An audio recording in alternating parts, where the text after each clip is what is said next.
Mesdames et messieurs, ravi de vous retrouver pour un nouveau numéro de l'Afrique dans tous ses états, cet espace d'échange où l'actualité du continent africain est mise au cœur de nos débats. Alors chaque semaine, vous le savez, nous allons à votre rencontre afin d'aller chercher les sujets qui vous ont fait parler. Le Mali d'abord, que révèle l'offensive du 25 avril 2026 sur l'évolution du conflit et la capacité de l'État à tenir? Deuxième sujet, mesdames et messieurs, Afrique du Sud. Pourquoi les migrants africains sont-ils devenus des cibles? Voilà les deux sujets que nous allons traiter avec nos invités du jour. Bienvenue à vous, Monsieur Thiambel Guimbayara. Vous êtes journaliste et vous représentez la voix du Mali. Merci de cette invitation, Aïssatou. Merci au co-débatteur. On continue avec notre deuxième invité. Il s'appelle Jacques Monumbo Kumba. Vous êtes ingénieur géologue et analyste politique. Bienvenue à vous.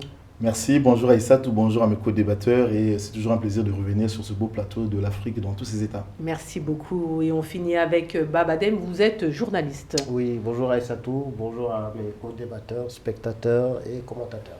Voilà mesdames et messieurs, nos trois invités, deux sujets à l'ordre du jour, deux sujets importants, l'Afrique dans tous ses états commence maintenant. Alors Mali, que révèle l'offensive du 25 avril 2026 sur l'évolution du conflit, la capacité de l'État à tenir? On regarde une vidéo et puis on revient. Le Premier ministre malien exhorte la population à ne pas céder à la panique après les attaques meurtrières. L'objectif de l'ennemi était de conquérir le pouvoir en démantelant les institutions de la République. Il est évident que sans l'appui des sponsors, ces actes lâches et barbares n'auraient jamais pu se réaliser. Quels étaient l'objectif de ce groupe terroriste? Il y en avait essentiellement trois.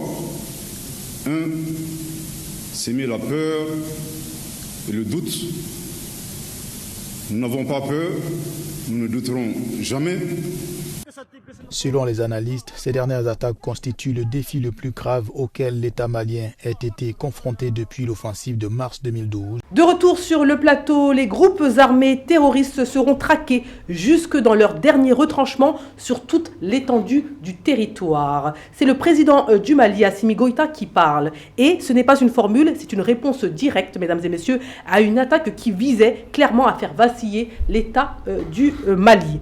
Le 25 avril 2026, le pays est frappé simultanément sur plusieurs fronts. Une offensive coordonnée menée par des groupes liés à Al-Qaïda, alliés à des forces rebelles, pensée pour créer le chaos, désorganiser le pouvoir et provoquer un effondrement rapide. Mais cet effondrement n'a pas eu lieu, mesdames et messieurs. L'armée s'est déployée, les positions stratégiques ont tenu, les institutions sont restées debout et surtout la riposte a été immédiate, avec un objectif clair: traquer, neutraliser et reprendre le contrôle. Ce moment est décisif parce qu'il révèle deux réalités en même temps. D'un côté, une menace structurée capable de frapper au cœur, de l'autre, un État qui encaisse, qui tient et qui répond là où beaucoup l'attendaient en difficulté. Alors aujourd'hui, il ne s'agit pas simplement de revenir sur une attaque, mesdames et messieurs, il s'agit de comprendre un basculement. Est-ce que le Mali est en train de perdre du terrain ou au contraire de reprendre l'initiative sur le terrain, dans sa stratégie et dans sa capacité à imposer son propre récit? Et au-delà du Mali, c'est une question fondamentale, mesdames et messieurs, pour tout le continent. Que vaut la souveraineté lorsqu'elle est mise à l'épreuve et que révèle la capacité d'un État à tenir quand tout semble conçu pour la faire tomber? Voilà, mesdames et messieurs, vous avez les informations et les différents points que nous allons aborder durant ce débat avec nos invités du jour. Donc, Monsieur Thiambel Guimbayara, je me retourne vers vous avec le recul. Donc, quelques jours sont passés. Que s'est-il vraiment passé? Quelle lecture avez-vous concernant donc, cette attaque du 25 avril 2026? Et est-ce que cela marque un tournant pour le Mali et lequel? Merci de cette invitation et de ces propos. Je tiens à m'incliner pieusement devant la mémoire de tous ceux qui sont tombés, et ça depuis 2012 jusqu'à nos jours, et surtout ceux qui sont tombés lors de ces événements dramatiques du 25, civils et militaires, plus particulièrement le ministre de la Défense, le général d'armée à titre posthume, Sadio Kamara. Je m'incline pieusement, je respecte son sacrifice, son combat jusqu'au dernier goutte de sang pour sa patrie. Ceci dit, il faut mettre cette attaque dans une longue lutte terroriste, une longue lutte obscurantiste, une longue lutte, une agression d'État qui qui veut des États dans un espace, qui veut se battre pour sa souveraineté, pour relever la tête, pour tenir. L'agression simultanée n'est autre que des attentats terroristes avec des buts et des objectifs de décapiter un État. Cet attentat, cette ville attaquée simultanément, ce n'est pas des petits groupes terroristes qui peuvent faire ça. Il faut un mécanisme derrière, il faut une organisation derrière, il faut surtout des préparatifs. Je ne suis pas un spécialiste dans ce domaine, mais les spécialistes nous en diront. Et ce que j'ai pu observer en tant qu'observateur depuis 2012 de cette lutte-là, j'ai vu quand même que pour que une telle agression puisse se mettre en place dans un État qui est accompagné, soutenu par des partenaires techniques et partenaires francs, sincères, il faut de la préparation, il faut du temps, il faut de la logistique, il faut des moyens. On parle de la plus importante agression depuis 2012. Est-ce que vous confirmez selon vous? L'une des plus importantes, on en a connu pire. On a eu les 2/3 du territoire sous la coupe de ces forces rebelles. Et ça, c'était une autre époque où la presse occidentale jouait une cabale médiatique, pouvait rendre une victoire sans tirer un coup de feu. Ce n'est plus le cas malheureusement avec la création de l'AES, avec l'appui des partenaires techniques comme la Russie, la Chine, la Turquie et d'autres. Aujourd'hui, on a notre narratif, il y a un espace qui s'appelle l'AES, il y a des partenaires qui sont la Russie et la Chine et la Turquie. Et le Mali s'est diversifié et l'homme malien même s'est formé parce que nous comptons d'abord sur nos propres capacités, notre capacité de résilience et de faire face à cette situation avec nos amis. Donc ce n'est plus le cas. Malheureusement, ce n'est pas possible, mais c'est un coup dur. Ça reste un coup dur parce que il faut désormais agir dans la perspective d'anticiper de telles actions et de ne pas permettre à ce que ça se fasse. Mais quand tu as le monde entier contre toi, quand tu as des États voisins avec lesquels tu passes 1400 km de frontières et que tu as des zones de repli, que tu as un sabotage, un sabordage, un plan mûri, conçu, préparé, avec des experts ukrainiens, avec des Italiens, avec la mafia venue du monde entier, je me pose des questions. Quel État pourrait résister à ça ? Et se réveiller si ce n'est pas par bravoure des femmes qui se sont battus, qui ont résisté, qui ont déjoué ce coup. Parce que l'objectif, c'était un coup d'État. C'était renverser les autorités, c'était tuer, c'était s'aimer le chaos et le désordre, c'était installer un autre régime. Mais ça n'a pas lieu, ça n'aura jamais lieu au Mali. Merci beaucoup, M. Guimbayara. Je me retourne vers vous, M. Jacques Munombo Kumba. Donc, même question. Donc après plusieurs jours, après de nombreuses informations qui ont été véhiculées, avec le recul que nous avons aujourd'hui, quelle est la lecture que faites-vous de cette attaque du 25 avril ? Est-ce qu'on peut parler d'un tournant pour le Mali et pour cette guerre pour la souveraineté donc, du continent africain, notamment du Mali et de l'AES ? Je voudrais introduire mon propos en parlant l'une des pensées d'un homme politique italien, notamment un grand penseur, qui était un marxiste, au nom de Gramsci, Antonio. Il disait « Le vieux monde se meurt, le nouveau tarde à arriver, et dans ce clair-obscur, en fait, surgissent les plus dangereux, les monstres, etc. » En fait, ce qui s'est passé au Mali, c'est une opération, de mon point de vue, qui n'est pas prosaïque, elle n'est pas banale, mais c'est une opération terroriste qui avait été méditée, planifié, pensé, programmé et implémenté dans le but de déstabiliser, disons, le gouvernement de la transition. Pourquoi ? Parce qu'on ne peut pas attaquer un pays au point de tuer même l'un de ses éléments clés.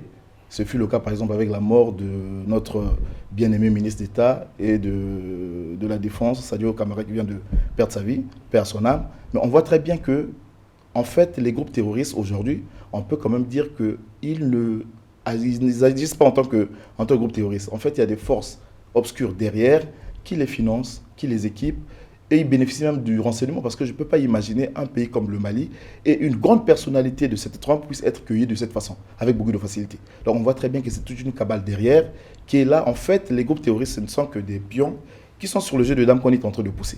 Maintenant, le truc, c'est quoi ? C'est que ça peut nous servir de leçon dans le sens que ça nous permet de redoubler d'efforts, de vigilance pour comprendre que l'ennemi en face n'est pas fair play et donc il ne nous fera jamais les cadeaux.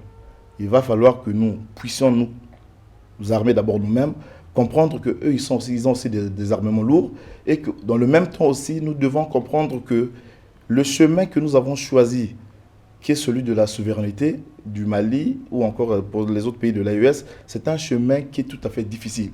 C'est pour dire que c'est un combat de longue haleine, c'est un combat qui nécessite beaucoup de patience, beaucoup d'efforts, beaucoup d'espérance et beaucoup de patience. C'est pour ça qu'aujourd'hui, je pense que Ce qui s'est passé effectivement, c'est quelque chose que nous déplorons tous, d'autant plus que c'est des actions barbares, c'est de l'ignominie, c'est des actes vraiment, on se dit, mais nous sommes encore au Moyen-Âge ou encore nous sommes vraiment en plein 21e siècle.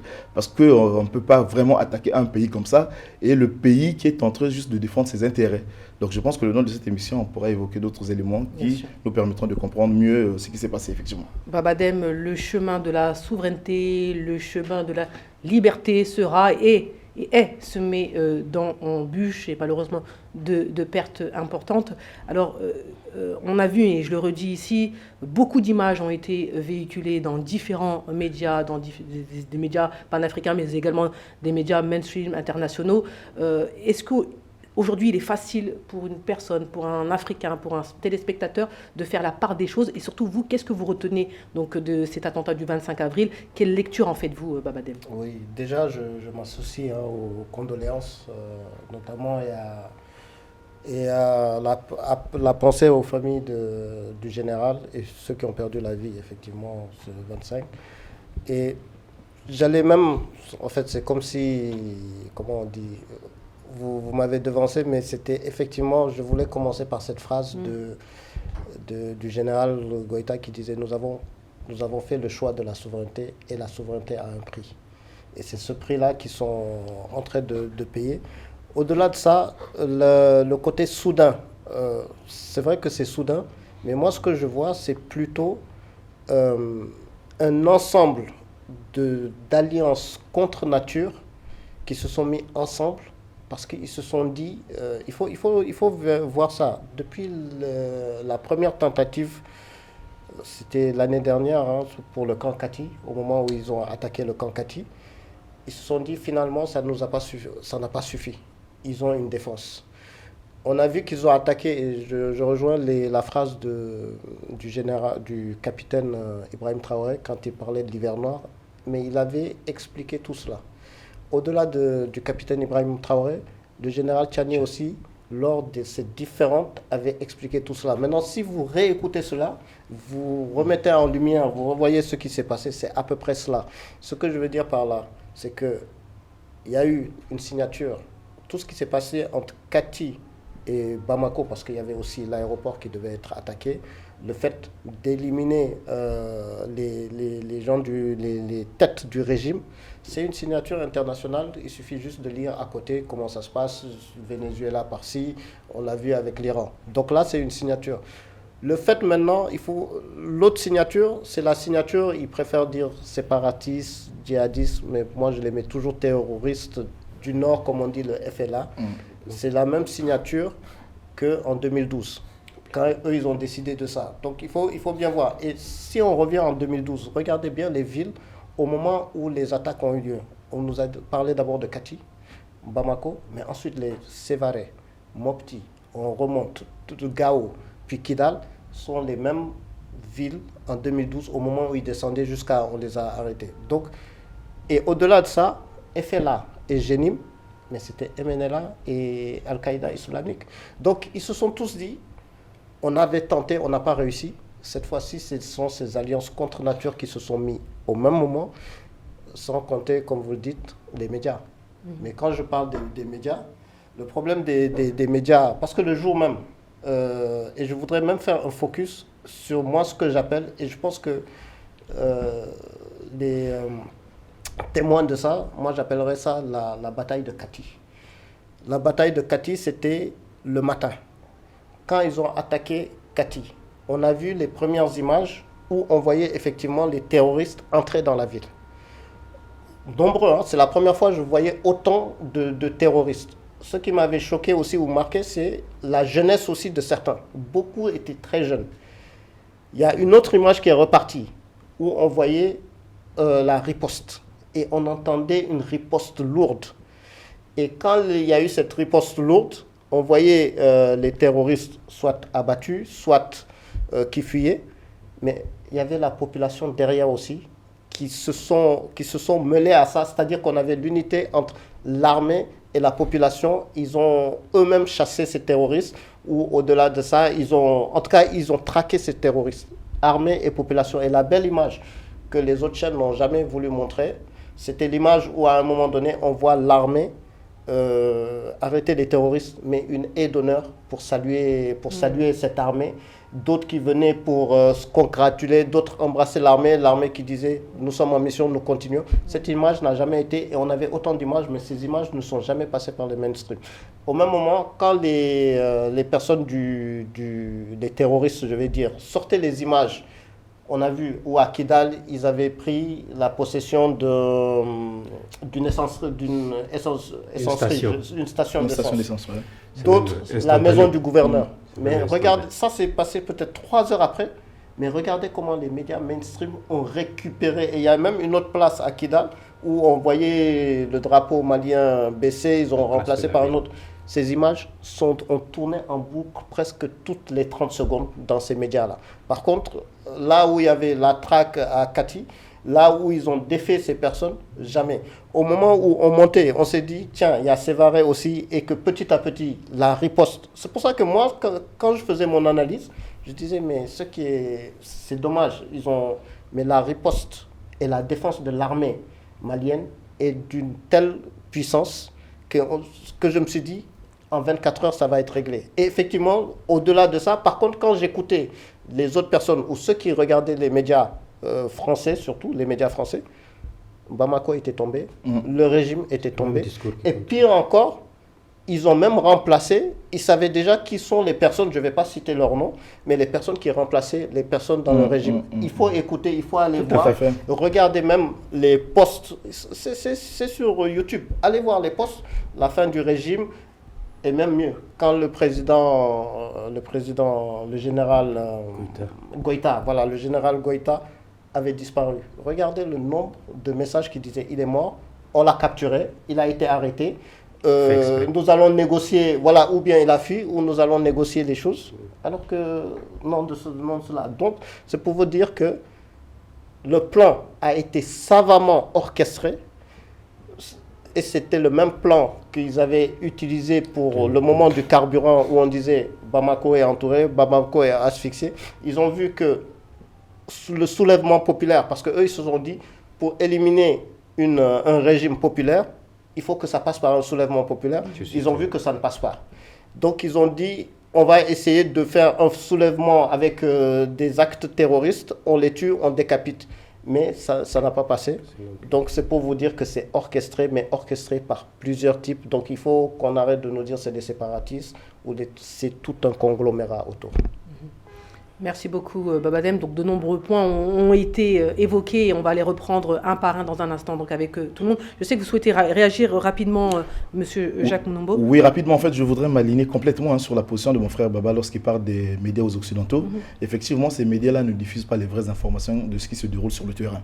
Parce qu'en fait, il faut comprendre que ces médias-là sont là pour faire diffuser les informations qui vont dans leur sens, pour défendre leurs intérêts. Alors, il s'avère que les Africains qui se trouvent sur le continent, ils doivent apprendre à relativiser, prendre un peu du recul, comprendre au mieux qu'est-ce qui se passe réellement.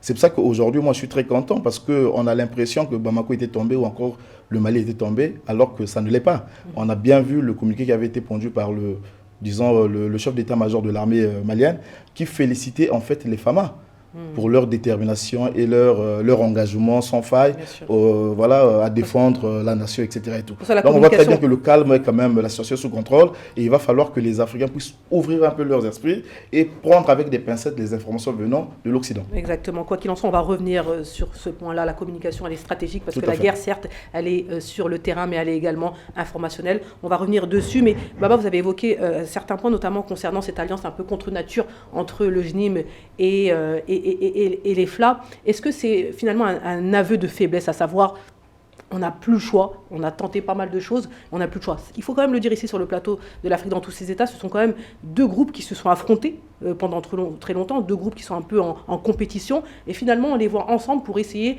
de prendre Bamako. Ça veut dire quoi? C'est quoi le message qui est passé par là?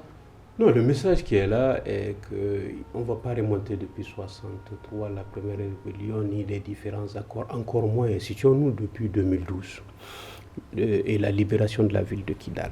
Aux portes de Kidal, l'armée française, en son temps, qui était en avance pour aider le Mali, accompagner le Mali, soutenir l'armée malienne pour libérer les villes, a empêché l'armée malienne d'entrer à Kidal. Et ça a été le caillou dans la chaussure. Et l'armée, finalement, c'est française en son temps, a pris cette cause irrédentiste à sa faveur. Ça résulte de la Libye, de la libération de la Libye, le retour au Mali, l'abandon de Kadhafi. Bref, on ne refait pas cette histoire-là. Mais en réalité, depuis ce temps au Mali, on disait que les groupes terroristes, les rebelles, Touaregs sont le matin des terroristes, le soir, c'est des rebelles. Il y avait un système de vase communicant entre les deux entités. Mieux, il y avait un système de sang, de lien de sang. Et elle est longue, cette liste-là. Il y a Dagali, qui est-ce qu'il est par rapport à la famille Al-Ghabas, Intala, les Iforas et les autres. Qui ils sont? Cette réalité-là, cette historiété, sociologie-là, nous la maîtrisons au Mali. C'est clair, nous savons que les deux vases ont communiqué de tout le temps. Et aujourd'hui, c'est flagrant. C'est flagrant que c'est des groupes terroristes. Ce qui me blesse, ce qui me cœur, qui m'atteint, qui m'affecte, c'est la position de l'Occident et de la France. De voir une ville de la lumière, des auteurs du siècle des Lumières, des droits de l'homme, puisse parrainer, soutenir, encourager, même politiquement, puisse trouver les mots quand même pour soutenir une telle idée, défendre et donner du la presse internationale au-delà de la cabale. On peut avoir des avis contradictoires et débattre, le débat du débat jaillit la lumière. Mais soutenir cela et même aller dans une cabale avec un plan médiatique posé sur une nation, il ne faut pas avoir la mémoire courte. Nous avons une 1236, la première constitution noire a été votée en Afrique au Mali. Ils sont en face d'un peuple résilient, un peuple combatif, conquérant. Nous avons connu tous les grands États de l'Afrique du Ouagadougou en passant par le Mali, le Mandé, le Gao, et ainsi de suite. Le dernier État sur notre terre est connu, c'est l'Empire Bambara de Ségou. Nous avons connu tout cela et des conquérants, des résistants. Il ne faut pas se tromper de sociologie d'État, d'esprit. Le Malien est combatif et combattant. Il est combatif et combattant. Les premières révolutions sont parties du nord vers le sud. La résistance face à la... Je me cœur face de voir la France donner le lit à cela et de permettre cela. Aujourd'hui, c'est clair. Il n'y a plus de groupes rebelles au Mali. Ce sont des terroristes instrumentalisés entraînés et formés pendant plusieurs mois en Ukraine, instrumentalisés par toutes sortes de mafias, par des intérêts sordides accompagnés. Il faut appeler le chat par le chat, par deux États. Il n'y a plus de distinction entre le Front de libération donc, de l'Azawad et le JNIB, donc lié à Al-Qaïda. Aujourd'hui, pour vous, on les met, il n'y a plus de rebelles, c'est que des terroristes. Plus aucun doute là-dessus par rapport à la stratégie, par rapport à la démarche. Mais maintenant, l'histoire nous dira si cette habitation du carpe et du lapin va durer dans les faits, dans les pratiques. En 2012, on l'a vu, et en 2026 également, on le verra. Mais j'espère qu'on n'en arrivera pas là, parce que l'armée va revenir à... Je pose la question, donc, aveu de faiblesse, deux entités qui se sont opposées, qui finalement se disent on n'a pas le choix pour pouvoir éventuellement faire basculer l'État malien, on doit travailler ensemble. Est-ce que c'est le message un petit peu qui est véhiculé, en tout cas qu'on peut sous-entendre? Non, la coalition de ces deux entités-là n'est qu'un cache-sexe. En réalité, il y a une main derrière, cachée, qui est en train de vouloir déstabiliser le Mali. Vous allez vous rappeler, je pense que c'était en mars 2012, le ministre des Affaires étrangères de Sarkozy, Alain Juppé, avait effectué un voyage au Mali, de mémoire, et il avait rencontré l'ex-président de l'époque, ATT, Amadou Toumani Touré. Il va lui dire que pour résoudre le problème avec les Touaregs, il va falloir que vous ayez au dialogue, parce qu'aucune solution ne peut être admise avec la voie militaire. Il dit ça. Et ensuite, lorsqu'il revient sur Paris, sur la chaîne LCI, il dit que j'ai échangé avec le président ATT, ils doivent donner l'autonomie aux Touaregs.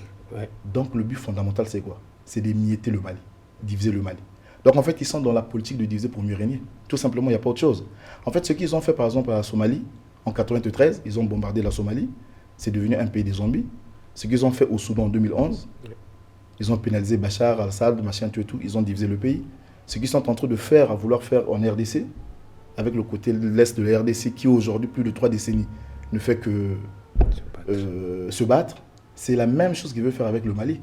Mais tenez-vous bien, en fait, la chose qui me sidère le plus, c'est qu'il y a des Africains qui sont en train d'être heureux de voir le Mali souffrir. Mais ils oublient une chose, c'est qu'en fait, c'est un programme qui a été planifié depuis longtemps. Les grandes puissances ne viennent pas pour vouloir instaurer peut-être la paix ou encore la démocratie au Sahel. C'est un leurre. Ils veulent recoloniser tout simplement l'Afrique. Donc ils ont commencé par le guide libyen. Ensuite, ils viennent au Sahel, ils attaquent le Mali. Mais pourquoi le Mali? Pourquoi autant d'acharnement envers le Mali? Mais parce que le Mali représente la digue. Et si on casse cette digue-là, ben c'est toute l'Afrique. Hein. Ils vont finir le Sahel, ils vont aller sur le golfe de Guinée. Après le golfe de Guinée, ils vont descendre sur le bassin du Congo. Après le bassin du Congo, ils vont aller même vers le bassin de Zambèze. Le but du jeu, c'est quoi? Mais c'est de gérer, de mettre la main sur nos ressources naturelles, les matières premières, puisqu'eux, ils n'en ont pas. Ils en ont besoin. Donc, il faut que les Africains conscients et consciencieux comprennent que le combat qui est en train de mener le Mali, comme j'aime à le dire, c'est un combat de longue haleine. Mais ce combat-là ne concerne pas que les Maliens. Ça concerne tous les Africains, partout où ils se trouvent, même le peuple noir. Aujourd'hui, les Africains se pavanent un peu dans les diasporas. Ils sont furieux. Pourquoi? Mais c'est parce que le Mali a fait la résistance. Le Mali a ouvert le chemin. Nul n'était le Mali, il n'y aurait pas eu la révolution au Burkina Faso. Hein. Nul n'était le Mali, il n'y aurait pas eu la révolution au Niger. Donc le Mali a montré l'exemple. Maintenant, c'est à nous de les accompagner. Et donc, je pense qu'aujourd'hui, lorsqu'on parle de la coalition entre le FLA, les forces de la libération des Azawad et le JMIN, en fait, ce n'est qu'un cache-sexe. D'ailleurs, vous allez comprendre que le FLA, c'est quoi? Mais c'est un prolongement de ce qu'on appelait par MNLA à l'époque. Et leurs textes le disent. En fait, eux, ils sont partenaires de la France et même de la MINUSMA. Les objectifs sont qu'ils se documentent. Après la question... Mais lorsque vous allez dire ça aux gens, les gens vont penser que nous, on est contre qui que ce soit. Mais c'est une vérité. Ça a été archivé, documenté, etc. Donc, il faut que les Africains cessent d'être naïfs, qu'ils comprennent que nous avons en face de nous un ennemi qui n'est pas fair play, mais c'est quelqu'un, à la moindre erreur, à la moindre distraction, ben, il ne va pas nous faire cadeau. Je veux même aller loin par rapport à ses propos, à ce qu'il a dit. C'est vrai que je me désolvais de la position de la France. Ça, c'était une position de principe par rapport aux droits de l'homme, par rapport aux liens d'amitié, aux liens de sang qui existent, qui ont existé, qui ont précédé, par rapport au rôle de la France. Mais je vais plus loin. Il y a des Africains, il y a encore mieux des Maliens. Des Maliens qui sont instrumentalisés par cette cause, qui se retrouvent dans le temps. Oui, les Maliens n'ont pas les mêmes avis politiques. On a une divergence fondamentale en politique. Je suis l'exemple, l'incarnation. Parce que si les balles de 91 m'avaient atteint dans les rues, les balles des militaires, je ne serais pas là. Mais quand l'intégrité territoriale est en jeu, quand le drapeau est en jeu, quand l'armée est engagée, dans tous les pays civilisés, dans tous les pays du monde, tout le monde se met ensemble, se soude comme un seul homme pour faire face à l'essentiel. Mais je suis écœuré encore, meurtri, et j'ai pitié. J'ai vraiment pitié quand je vois des Maliens se retrouver instrumentalisés dans cette cause. Quand je vois des Maliens repris de justice qui parlent de démocratie, qui parlent de paix. Tous ceux-là qui sont en face aujourd'hui en train de parler de paix, de démocratie, développement, ils étaient où en 91? Il y avait 3, 2, 4 ans, 5 ans. Nous avions affronté les balles. Quand il s'agit de démocratie, ce n'est pas une bataille pour la démocratie. Et surtout, certains ils n'ont pas encore purgé leur peine. D'autres font face à la justice malienne. On ne peut pas, par rapport au principe, se revendiquer d'une telle lutte, monter sur un arbre, avoir une culotte trouée. Il faut être irréprochable. Quand la patrie est en jeu, les siens sont menacés. Quand la patrie t'appelle, comme le dit dans notre hymne national, il faut être le premier. Il ne faut pas trahir son pays. En trahissant son pays, en se faisant passer comme un traître, quelle image tu renvoies à la population? Et comment ils vont être accueillis? Un chrétien qui s'adonne à cette cause-là et d'autres qui déroulent ce tapis-là. Et ça, j'ai pitié. J'ai vraiment pitié. Et les Africains doivent comprendre que l'Occident, hein, depuis la nuit des temps, en fait, l'Occident, pour utiliser les Africains, pour qu'ils s'entretuent entre eux, ils utilisent que deux choses. En fait, ils sont dans les manipulations d'abord culturelles et même religieuses. Quand je parle de la culture, ce sont les ethnies. Ils opposent les ethnies pour mieux les diviser, afin de les contrôler et s'aimer le désordre. Et les Africains aujourd'hui doivent comprendre que même la religion, en fait, ce n'est qu'un alibi. Vous comprenez? Le but du jeu, c'est de diviser pour mieux régner. Alors que nous devons comprendre que la patrie doit être au-dessus de tout le monde. C'est l'intérêt commun. Parce que nous n'avons qu'une seule chose. Pour les Maliens, c'est le Mali. Et ce que nous réunit tous ici, mais c'est l'Afrique. Donc il faut que nous travaillions à ce que nous puissions vraiment mettre des bonnes politiques en place pour faire rayonner notre continent qui a tant souffert. Donc, quand on vous entend parler ici sur le plateau, on a l'impression finalement que le plus grand ennemi du continent africain, eh bien, ce sont ces gens-là, ces propres Africains-là qui considèrent que le combat mené n'est pas le bon finalement. Est-ce que c'est de l'interne d'abord qu'il faut gérer la situation de l'externe? Exactement. C'est-à-dire qu'en dépit du fait que nous ayons des ennemis extérieurs, mais je pense que la situation que nous avons vécue au Mali, le dimanche dernier, où l'ex-ministre avait été décapité, ne pouvait avoir du succès que parce qu'en interne, il y avait des gens qui ont diffusé des informations. Ça, c'est clair. Pourquoi? Parce que vous allez comprendre que le mal de l'Africain, quelque part, c'est l'Africain lui-même. Je suis désolé de le dire. Pour que les pays de l'AES puissent jouir vraiment d'une paix durable et que pour qu'ils puissent dérouler leur programme qu'ils ont en tête, de la reconquête de leur souveraineté totale et de la libération de l'Afrique tout entière, il va falloir qu'autour de ces pays-là émergent des hommes politiques capables d'avoir une même vision qu'eux. Il peut y avoir des populations qui suivent finalement le combat de l'AES, mais à partir du moment que les autorités, en tout cas les têtes de ces différents pays ne suivent pas, ça ne fonctionnera pas. Mais ça sera difficile, d'autant plus que quoi? Parce qu'en effet, la population c'est bien, le peuple c'est beau, mais en fait, il faut les hommes politiques, c'est la politique qui règle des problèmes. Kwame Nkrumah le disait. Il faut d'abord chercher le royaume politique et ensuite le reste s'en C'est un rempart avec les justement, c'est l'homme politique qui impulse les dynamiques dans un pays en prenant les décisions politiques. Et je réitère, c'est un rempart en ayant des assises politiques et des autorités autour. Baba, je me retourne vers vous. On va revenir sur les autorités maliennes, on va revenir sur les femmes, on va revenir sur les populations maliennes. Finalement, qu'est-ce qu'a démontré finalement cet attentat déjoué concernant la capacité donc, de l'État malien à résister? Quelles sont les leçons qu'on tire de cette attaque? Moi, c'est surtout la capacité. Certes, c'est l'une des attaques les plus meurtrières, en tout cas au niveau du Mali, mais moi, je ne dissocie pas le Mali du reste de l'AES, en fait. Et moi, ce qui m'a frappé, c'est la riposte. Une riposte immédiate. 2012, il a fallu attendre. Ça veut dire que le Mali a changé. Aujourd'hui, le Mali d'hier n'est plus le Mali d'aujourd'hui, clairement. Mais c'est même et pas ça a été démontré. Mais c'est pour ça que je dis je ne dissocie pas de l'AES, parce que là, il ne faut pas oublier l'attaque à l'aéroport du Niger, où la riposte a été très rapide. Le fait de déjouer l'attentat où on devait tuer le capitaine Ibrahim Traoré, et que c'était l'aéroport où il y avait des drones qui devaient être attaqués, ça a été déjoué très rapidement. Même le camp de Kati, il y a à peu près quelques mois de cela au départ, ils ont attaqué de manière assez soudaine, mais la riposte a été là. Donc ce que je sais, en tout cas un acquis est sûr au niveau de l'armée malienne, et même mieux, parce que j'entendais dire où sont les autres, où j'entendais dire l'armée... Exactement, beaucoup ont parlé des forces unifiées, où sont-elles? Oui, mais à ce moment-là, réagir? Moi, la manière dont je voyais la progression de la riposte, c'était, je me disais même, le commandement malien se disait, ne vous en faites pas, on gère. En fait, c'est la perception que j'avais. Effectivement, au bout de 24 heures, toutes les autres, sauf Kidal à ce moment-là, ont été libérées, mais...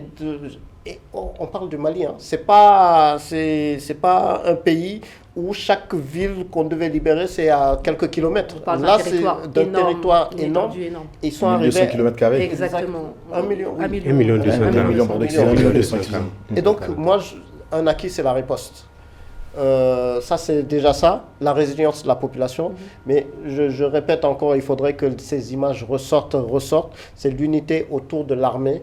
La confiance de cette population autour de cette armée, mais au-delà de ça, c'est l'implication, même si c'est dangereux et à voir après, mais c'était la réplique et je les ai vus dans d'autres villes.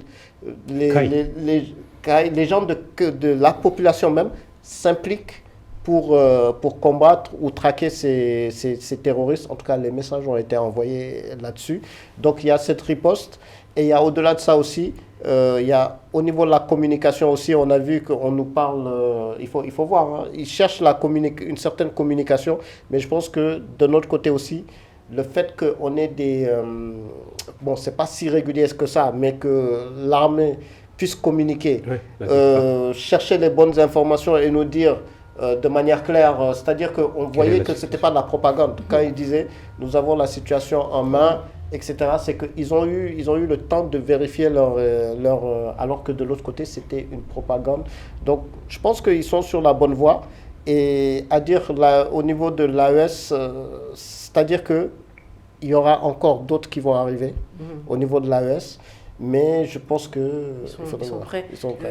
L'armée malienne, selon une étude, première armée d'Afrique de l'Ouest, l'a-t-elle démontré? L'armée malienne s'équipe, elle n'est pas de toutes les façons celle de 2012. L'opinion publique malienne n'est pas celle de 2012. Les forces en présence ne sont pas celles de 2012. Il y a des hommes et des femmes qui ont voué leur vie à sauver le pays, qui ont pris le pari avec l'avenir, avec la souveraineté, avec la liberté. Et ce n'est pas, ça ne peut pas se faire sans stratégie, ça ne peut pas se faire sans des hommes. Et évidemment, Feu Sadio Camara faisait partie d'un d'eux, mais il n'est pas le seul. C'était le plus modéré et le plus juste d'entre eux, qui avait dans l'ornière les droits de l'homme, les regards, la critique et la sortie. C'est sûr et certain qu'il y a des milliers de Sadio Camara au sein de l'armée. La jeune génération qui est en train de monter, elle est encore plus redoutable au Niger, plus redoutable à Ouagadougou, plus redoutable à Bamako, encore plus que Sadio Camara et toute cette génération. Cette génération de Maliens, de Sahéliens, d'Haïtiens se battront pour la liberté. Ce que le camp d'enfance n'a pas compris. Ce que les autres n'ont pas compris, Baba le disait fort heureusement, l'armée s'est restructurée, a tiré les leçons. Le temps du bilan viendra. On prendra toute la part de responsabilité des nôtres, des erreurs, des fautes, souvent commises dans ce discernement, dans ce combat-là, parce qu'il y en a certainement. Mais également la part de responsabilité des autres, d'implication et surtout d'interférence et surtout de sabotage, de trahison interne. Tout cela est à signaler et à souligner réellement, d'intrusion. C'est pourquoi je rappelle sans embâche, je rappelle tout le temps, constamment, la fierté, l'intégrité, la dignité, le patriotisme, l'appartenance, l'acceptation. Cette armée aujourd'hui est une armée qui se reconstitue, qui est appuyée par 5000 hommes positionnés à Niamey, des forces haïtiennes qui sont composées de Burkinabés, de Maliens, de Nigériens, qui vont monter d'ailleurs jusqu'à 15 000 hommes. Et on ne va pas vous dire, ce n'est pas les stratèges maliens qui vont vous dire l'AES a intervenu à tel niveau, mais pas encore. Si ça devrait se faire, rien que l'armée malienne peut résorber ce problème parce que le Mali s'est réellement équipé pour cela. Et cette guerre-là, le président de la République, le président de la transition, le général Assimi Goïta l'a rappelé, on va la faire. Ils sont prêts à la faire. Ils sont partis au combat. Ils n'étaient nulle part, ils étaient tous sur le terrain. Chacun des généraux a rejoint son régiment. Ils étaient les premiers sur le champ de l'incident. Sinon, ils ne vont pas être victimes, ils ne seront pas blessés. Et j'avoue aujourd'hui que ça me rend fier d'eux. Mais je les appelle un peu, en tout cas, à la retenue. À ce niveau-là, Assimi Goïta pouvait superviser les opérations dans le corps d'origine, dans son corps d'origine au camp para de Samankou, entre les siens. J'ose imaginer que son rôle s'arrêtait à ça, mais il l'a fait vers la fin. Modibo pouvait monter dans le camp et d'autres rejoindre la garde des pluies, comme Sadio a pris ce tanker-là, a tiré avec sa garde rapprochée pour se défendre jusqu'au dernier goutte de sang. Et moi, j'avais espoir. J'avais espoir quand on l'a dégagé sur l'hôpital de Kati, qu'on allait pouvoir le sauver, mais hélas, ça s'est passé comme il l'a dit, peu importe, il est tombé, les armes à la main, il est tombé en se battant pour ce pays-là, et cet exemple-là, nous ne l'oublierons jamais. Chaque Malien se réveillera avec, chaque Africain fier se réveillera avec, chaque esprit de paix et de justice se réveillera avec. L'armée malienne monte en puissance, l'armée malienne se reconstruit, l'AES a une force. La logique militaire et sécuritaire choisie par le Burkina, le Mali et le Niger, qui ont mis leur destin en commun, est irréversible. Et une opinion africaine, une opinion sahélienne, une opinion mondiale et internationale soutient cette cause-là. L'AES vivra, vaincra, le Mali éternel vivra et vaincra, Inch'Allah. Merci beaucoup.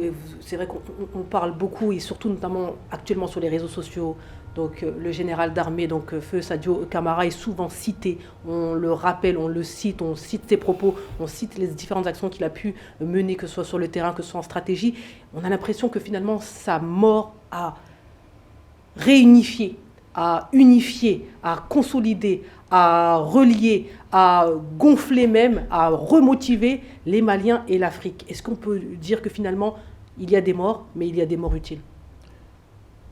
Bien sûr, il y a des morts utiles. Je pense que le feu général Sadio Camara était une grande personnalité du Mali. D'ailleurs, il faisait partie de ceux-là vraiment qui ont réfléchi à ce que l'armée malienne puisse tenir aujourd'hui. Donc, je pense que sa mort n'est pas quelque chose d'anodin. Ça a frappé tout le monde, non seulement au Mali, mais un peu partout en Afrique. Je parle ici des Africains éveillés, des Africains qui ont soif de liberté, en fait. Hormis les Africains qui sont là en train de se moquer, parce que, comme disait Mongo Betty, en fait, l'aliénation est tellement profonde. C'est pour ça que l'aliénation est la pire des prisons que nous puissions en avoir. Hein. L'homme aliéné admire son oppresseur. Donc, je pense que oui, effectivement, ça a dérangé tout le monde, sa mort.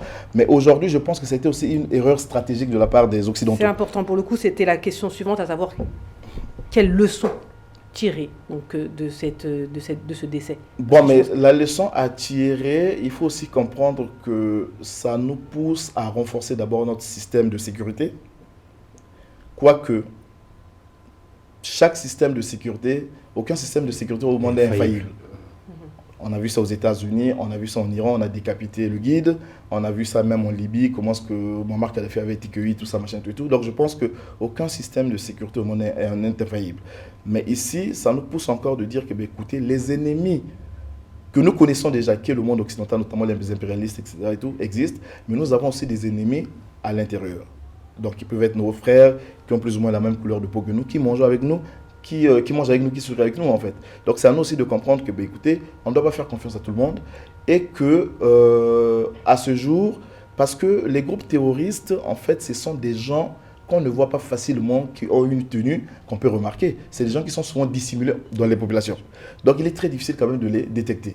Donc je pense qu'à ce niveau-là, que ce soit le Mali, que ce soit le Burkina Faso, que ce soit le Nigeria, ils doivent vraiment mutualiser leurs forces, comprendre qu'il faut redoubler d'efforts, redoubler de vigilance, parce que ce qui est arrivé au Mali va encore arriver. Comme je l'ai fait remarquer tout à l'heure, le combat vers la souveraineté, de la reconquête de la souveraineté, c'est un combat qui ne va pas finir maintenant.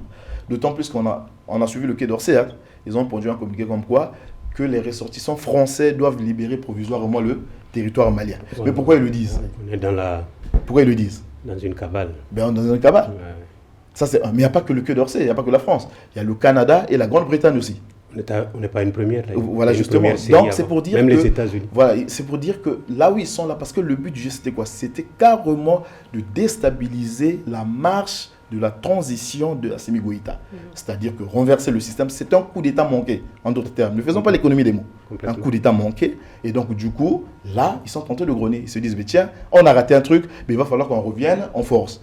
Et pour revenir en force, c'est pour ça qu'ils ont demandé à leurs ressortissants de quitter le territoire. Et ça doit nous interpeller. Ça doit nous interpeller d'autant plus que celui qui trahit la patrie, on n'a pas à le ménager. On n'a pas à le ménager, on n'a pas à le caresser au sens du poil.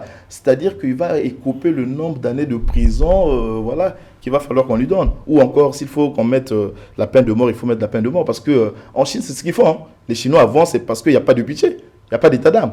Tu as commis, on te frappe et l'État avance. Baba, cette attaque, véritable onde de choc pour les pays de l'AES, pour le Mali, de véritable prise de conscience. Un bilan va être effectué.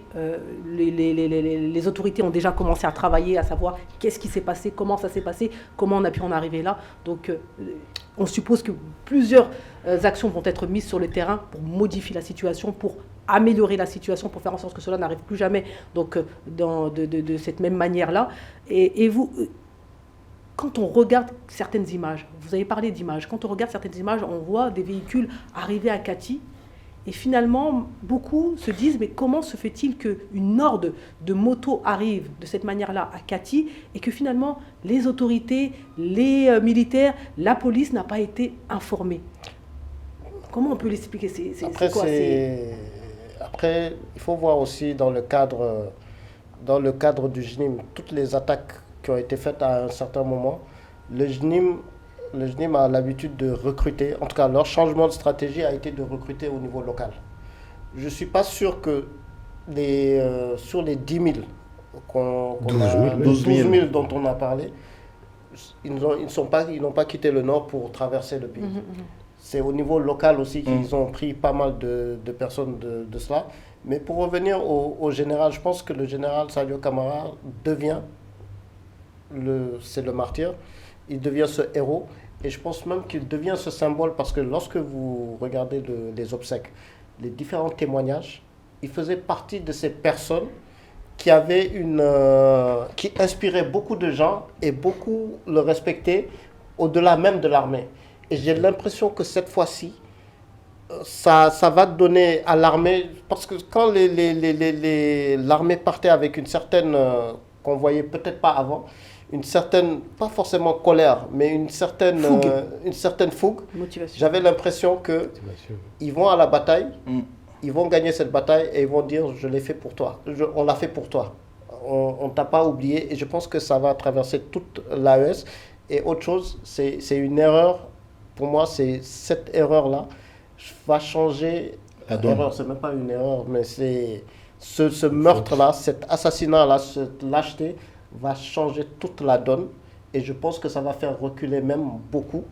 Parce que là, vous allez voir, ce qui est étonnant, c'est que quelques semaines avant, même pas quelques jours avant, que ce soit au Forum de Dakar, on voyait Abdoulaye Diop et même le ministre des Affaires étrangères du Niger avoir ce côté militaire, ce côté qu'on ne les voyait pas, comme s'ils savaient que quelque chose, ou bien en tout cas il y a une ligne rouge qui était presque en train de franchir. Cette ligne rouge a été franchie et je pense que là, cette fois-ci, il n'y aura plus de mise en garde.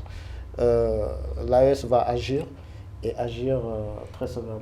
On va avancer, malheureusement le temps imparti est déjà quasiment écoulé. On peut aussi quand même ici notifier l'élan, donc notamment des mouvements diasporiques, que ce soit dans différents pays, en France, mais également sur le continent américain, en Europe. Il faut le dire ici, beaucoup ont été mobilisés, que ce soit les Maliens, mais également les mouvements panafricains, les Africains. Beaucoup de solidarité autour du Mali, même si c'est décrié parfois avec certains qui se moquent, qui en rient, mais il faut le dire ici sur le plateau, l'Afrique est quand même et reste solidaire. Beaucoup ont témoigné des preuves de solidarité, ont montré qu'ils étaient avec et derrière le Mali. Baba.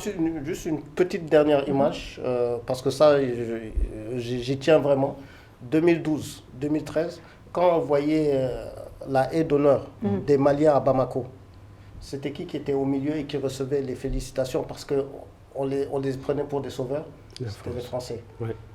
10 ans, presque 15 ans plus tard, ceux qui font la haie d'honneur et qu'on va féliciter, c'est l'armée malienne elle-même. Donc ces deux images qui veulent dire... Qu'est-ce que ça veut dire? Tout simplement, je vais rejoindre mon frère qui disait que le Mali d'hier n'est plus celui d'aujourd'hui. Parce qu'on voit très bien que tout a complètement changé. Et lorsqu'on traite les questions de politique et de géopolitique, il n'y a que deux choses. Il y a la diatopie et la diachronie. C'est-à-dire que la variation des événements dans l'espace et dans le temps. Donc on voit très bien qu'aujourd'hui, les peuples maliens, les autorités parlent avec franchise, ils n'ont plus peur, en fait. Or, autrefois, ils pouvaient se cacher pour bouder, pour dire que, écoutez, si on franchit, par exemple, la ligne rouge, on va peut-être nous frapper et tout. Mais aujourd'hui, ils parlent ouvertement que le combat qu'ils sont en train de mener est un combat qu'on ne va pas négocier. Ça veut dire quoi? Ça veut dire que l'AES a réussi une partie de ses objectifs? Mais tout à fait. L'AES a réussi une partie de ses objectifs, même pas à 100%, mais au moins, je pense qu'à plus de 50%, vraiment, l'AES est en train d'aller. Voilà. Ils sont en train d'avancer, ils sont en train de chercher à implémenter les projets dont ils ont en tête. Et aujourd'hui, je pense que c'est toute l'Afrique qui devait les accompagner. Comme j'aime à le dire, en fait, ce projet ne concerne pas que les pays de l'AES, mais ça concerne tous les pays subsahariens. Et on constate qu'il y a eu une certaine prise de conscience après cette attaque-là. Ben oui. Et ça, il faut le dire ici sur le plateau. On va quand même parler des réactions de l'Union africaine et de la CEDEAO. Est-ce qu'on peut parler d'un rendez-vous manqué, entre guillemets? Qu'attendions-nous éventuellement de l'UA ou de la CEDEAO? Oui, c'est toujours le médecin après la mort par rapport à la série, la réaction diplomatique de courtoisie. Il y a eu celle qui était attendue, la seule d'ailleurs, c'est celle de l'AES qui est partie au projet, qui est une partie. Mais celle qui m'a surpris, c'est la première réaction du président Bassirou Diomaye Faye du Sénégal. Ça, c'est une des premières réactions quand même qui va dans le sens, qui appuie, qui vient au point nommé. D'autres séries qui suivent, beaucoup de pays ont réagi. Bénin, et voilà, c'est une suite logique, mais certains ont attendu beaucoup plus tard.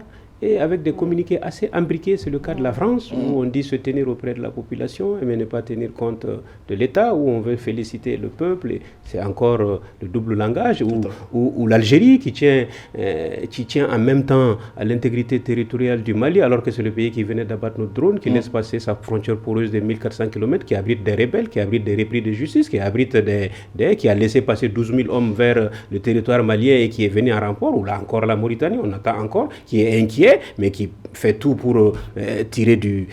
non, bref, ce n'est pas sérieux tout ça. L'Union africaine est montée au créneau. Aujourd'hui, c'est le médiateur qui va à Abidjan, qui consulte alors que la crise est tout bon. Non, les opinions n'en sont pas là, les états d'âme n'en sont pas là, les états d'esprit n'en sont pas là. Aujourd'hui, le Mali a compris. L'AES a compris, ces autorités-là ont compris. Ils se sont battus, ils se battent avec le soutien de leur peuple. Ils savent ce qui les aide. Ils croient à cette triptitude-là, sont montés au créneau et il n'y a plus de langage de bois là-dessus. Si tu accompagnes l'effort de ce peuple-là, tu vois ce que ce pays a payé comme sacrifice en vies humaines, civiles et militaires depuis 2012. Ça fait une flopée. Et ça fait une flopée, c'est une mémoire vivante. Et ces hommes et ces femmes qui partent, anonymes, connus, inconnus, et jusqu'au dernier, symboliquement, cet acte contre Sadio Camara soude plus que jamais la nation, le peuple, et encore plus l'armée. Elle est encore plus... C'est la principale conséquence, donc la mort du général d'armée Sadio Camara, à savoir l'union sacrée donc, des Maliens. L'union sacrée des Maliens. La galvanisation donc, des FAMA, etc. C'est la première conséquence directe donc, de la mort de Sadio Camara. Déjà, qui peut tout faire basculer, encore une fois. D'ores et déjà, le Malien est patriote. Il aime son pays. L'Africain, le Malien a cet esprit de résilience qu'il peut se sacrifier où il est, quoi qu'il en soit, pour sa patrie. Et encore, quand tu touches le sommet de l'État, tu touches des hommes et des femmes qui sont des symboles. Et que le Malien a vu que cette idée populaire qu'on a soutenue, pour laquelle on s'est convaincu, on s'est battu, le Mali est un conglomérat de tout ça, et soutenu ailleurs, ça soude le peuple, ça soude l'armée, ça motive, ça encourage, ça donne une énergie qui fait qu'on se décuple, et on n'est pas seul. Niamey, Bamako, Niamey, Ouaga, on a désormais un destin lié. Ça va au-delà de ces pays-là. Il y a une opinion qui est là, qui soutient cela. Et je crois que ça fait que renforcer cette résilience pour la victoire de la... Babadem, je me retourne vers vous. Réaction de l'Union africaine, réaction de la CEDEAO, réaction de plusieurs pays du continent africain, mais également d'Occident. Vous en pensez quoi? Oui, je rejoins. Le seul communiqué qui est venu rapidement et de manière ferme, pas le côté diplomatique, c'est celui de Bassirou Diomaye Faye. Mais il est dans la même lignée ou la logique que quelques semaines avant, il avait dit, non, quelques jours avant, lors du Forum Dakar, il avait dit il nous faut une armée africaine qui puisse se défendre par elle-même et que nous devons... Donc il était dans cette logique-là. Après les autres, moi j'avais l'impression qu'ils s'étaient alignés à la France. Après, ça n'engage que moi. J'avais l'impression que eux, le plan, c'était que le régime tombait et qu'ils attendaient de savoir si le régime allait tomber. Et en sachant que le régime ne tombe pas, que d'autres réactions sont venues. Pour moi, c'est une lecture. C'est ma lecture que je fais. Mais là, les faits sont clairs. Et surtout pour les gens de l'AES, en tout cas, que ce soit pour le capitaine Ibrahim Traoré ou le général Tchani, au moins tout ce qu'ils avaient prévu avant. Parce qu'avant, ce qu'ils faisaient, c'était on alerte, on vous voit. Faites attention, faisons en sorte que ça ne se passe pas. Aujourd'hui, ils ont vu que ça s'est passé. Maintenant, à tout le monde de tirer leurs propres conséquences. Vous en pensez quoi, Jacques Mounoumongumba, à savoir que certains pays auraient attendu éventuellement ce qui allait se passer au Mali, à savoir cette probable, selon certains, chute de Bamako, chute du Mali, avant de réagir. Est-ce que vous comprenez un peu cette lecture-là? Ben justement, c'est-à-dire que tous les pays voisins là étaient en jubilation. C'est-à-dire que, voilà, eux, ils attendaient effectivement que le gouvernement tombe. Tous les pays adversaires, que ce soit la Côte d'Ivoire, que ce soit le Bénin, je suis désolé de le dire, mais ce sont les faits. Parce que ces pays-là abritent des bases arrières qui font à ce que le Mali ou le Burkina Faso ou le Niger soient attaqués. Mais il y a aussi l'Algérie, parce qu'aujourd'hui, il faut qu'on dise la vérité. L'Algérie n'est plus en odeur de sainteté du point de vue diplomatique avec le Mali. Et on se souvient très bien que l'Algérie avait frappé un drone malien. Donc ils ont des problèmes. Mais le véritable problème, je pense que la goutte d'eau qui a débordé le vase, je pense que c'est le fait de cette question qui est très sensible sur la géopolitique internationale, le Sahara occidental. C'est-à-dire le fait que le Mali ait reconnu la marocanité du Sahara occidental, je pense que là, vraiment, ils avaient vraiment franchi la ligne rouge. Et ça fait que...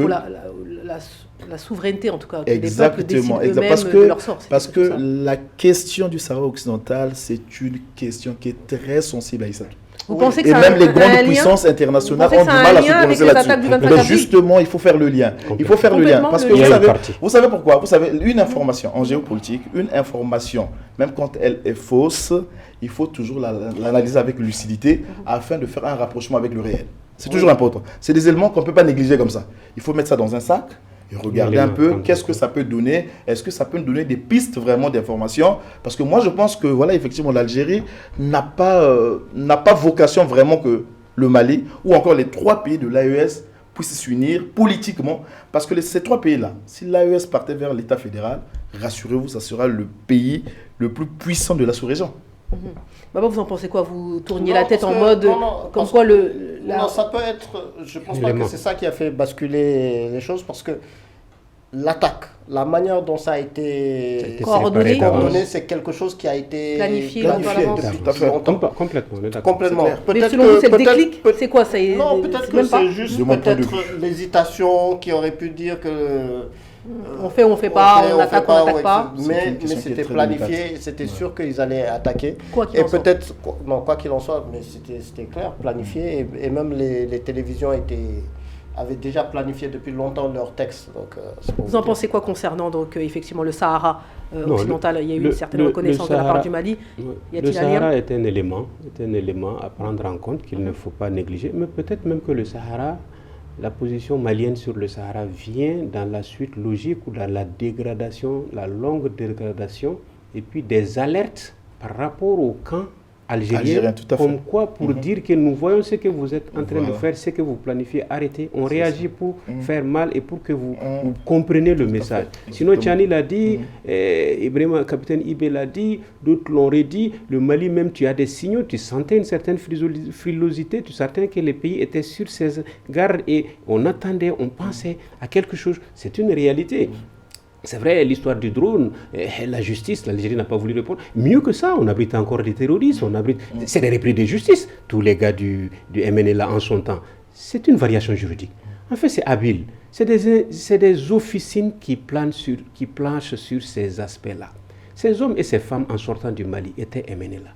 Ils sont poursuivis tous devant la justice malienne. Ils arrivent en Algérie, ils créent FLA. FLA créé plus ou moins sur le territoire malien, à la frontière, pour que ces hommes ne soient plus poursuivables devant le droit malien, parce qu'en sortant, ils avaient une plainte, ils se leurrent. X reste X, quand tu es poursuivi devant la justice malienne, la justice ira jusqu'au bout. Quand les poursuivis devant des tribunaux à Ouagadougou, ça ira jusqu'au bout. C'est un leurre. Tout ça, ça fait comprendre que, mieux encore, sur le côté sécuritaire, sur le côté militaire, la stratégie va loin. Pour la première fois, on intercepte des échanges en italien. Des échanges en italien au nord du Mali. 12 000 hommes sur le territoire.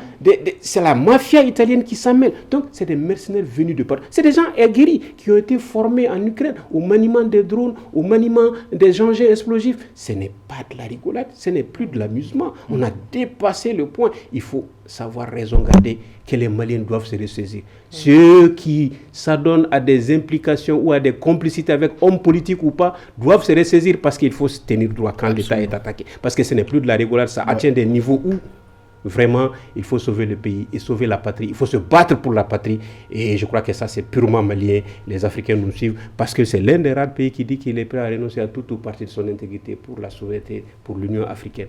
Et ça, le symbole est là aujourd'hui. Et ces États ont compris. Ces États ont compris, l'AES a compris, le Niger a compris, le Burkina Faso a compris. Ce noyau qui est là est soutenu et l'Occident doit le comprendre pour une bonne fois pour toutes. Doivent le comprendre et prendre ça en compte. Quand je vous entends parler, messieurs, je me dis qu'effectivement la guerre de l'information est hyper importante parce que des informations qui ont été données ici, ce sont malheureusement des informations qu'on ne voit pas partout. Donc là, dernier point que je considère important et qu'il faut absolument aborder, c'est concernant l'information, concernant la communication, concernant l'importance d'intégrer donc vraiment cette guerre informationnelle. Et parce que finalement, encore une fois, on l'a dit, la guerre se fait sur le terrain, mais elle se fait aussi au niveau de l'information. Parce qu'il y a des militaires derrière, il y a des populations derrière qui doivent avoir les informations nécessaires pour pouvoir être toujours se tenir debout aux côtés donc, des différents objectifs, des différentes autorités, etc. etc. Donc qu'est-ce que vous avez à dire? Et surtout, comment jugez-vous donc, la stratégie de communication qu'a pu mener le Mali concernant donc, cette attaque du 25 avril? On voit qu'il y a eu un changement, une sorte de basculement. Je sais qu'ils ont créé, donc il y a le Sigma qui existe depuis quelques temps, qui véhicule des informations. Il y a l'État, le président qui parle d'attention, faites attention aux informations que vous, entre guillemets, avalez, etc. etc. On a l'impression qu'il y a une véritable prise de conscience. Vous en pensez quoi, Babadem? Après, faites le tour. Pour moi, oui, il y a une prise de conscience. Comme je disais tout à l'heure, le fait qu'on communique des informations justes. Mais par contre, pour moi, c'est vraiment le point faible de la communication. Ne serait-ce que les réseaux sociaux. Les réseaux sociaux, vous regardez le camp des terroristes, ils véhiculent, même si c'est faux, et des images, ce qui fait que quand les autres régions, c'est-à-dire en Amérique latine, Asie, reprennent en disant tiens, il s'est passé quelque chose, généralement c'est 24 heures après qu'eux ils reprennent, mais ils reprennent les mêmes images en disant voilà une nouvelle attaque, Bamako sous embargo, le blocus, etc. C'est repris. Et quand on est inquiet, chaque minute, on est sur les réseaux sociaux pour avoir une information. Exactement. Mais vous avez souvent l'autre information. Et de l'autre côté, les communiqués sont en français. Et c'est de la lecture. Donc il y a du travail à faire selon c'est-à-dire vous. Communiquer dans vos langues locales, etc. Il va vraiment falloir faire vite. Il nous reste à peine 30 secondes. Vous en pensez quoi? Oui, mais la communication reste très fondamentale, d'autant plus que voilà ce qui se passe au Mali, ou sinon au Sahel, ce n'est pas seulement un combat militaire, hein, c'est aussi un combat dans le champ immatériel. Donc je veux dire par là la communication, l'information. Ce qui fait que quoi, les mauvaises informations qui passent du côté de nos adversaires ont pour objectif de discréditer d'abord les gouvernements en transition. Exactement. Et en plus leur partenariat avec la Russie. Donc c'est aux populations de comprendre avec un peu plus de recul que tout ce qui vient de l'extérieur n'est pas forcément juste. Pour comprendre, il faut les informer. Il faut les informer vraiment à tout moment. Et en plus, aussi, nos États doivent débourser vraiment des budgets colossaux pour pouvoir diffuser un peu les informations au niveau de notre communication. Et justement, les Africains ont l'habitude, francophones, ont l'habitude de dire si ça passe sur RFI ou France 24, c'est bon. Et ça, il faut changer ça. Non, complètement. Il y a une cabale médiatique, il y a des officines qui travaillent, il y a des plans, des stratégies qui sont pour assainir leur logique, la logique des rebelles, la logique terroriste. L'État s'organise. Il y a dans des Lénol, dans des AP, la voie de l'Iptako à Ouaga, il y a Taïfik, la chaîne à Bamako, il y a l'agence de presse à Niamey. Tout ça, c'est des efforts. Les médias nigériens, maliens. Des efforts suffisants ou des efforts qu'il faut encore... Insuffisants. Il faut encore doubler d'efforts, d'ardeur. Et puis maintenant, ce qui manque, c'est des plaques tournantes. Comme en 2012, ici, Paris est une plaque incontournable. Il faut servir ça et il faut relayer, diffuser, informer et partout se battre. Aller même contredire ces gens, ces hommes et ces femmes par rapport à leur narratif. Il faut changer le narratif et le changer même dans ces médias-là. Moi, je crois qu'il ne faut pas les ignorer sur le moment. Il faut reprendre le récit, il faut contrôler le récit. C'est très, très important. Voilà, mesdames et messieurs, nous sommes au terme de cette émission. Désolé pour le deuxième sujet qu'on ne traitera pas, mais qu'on verra la semaine prochaine concernant les Africains maltraités malheureusement en Afrique du Sud. C'est un sujet très important qu'on débattra ici sur le plateau de l'Afrique dans tous ses états. Merci à nos invités. Merci à vous, Jean-Jacques, Jacques, et ainsi que M. Thiambel et Babadem. Merci beaucoup. Au revoir, mesdames et messieurs.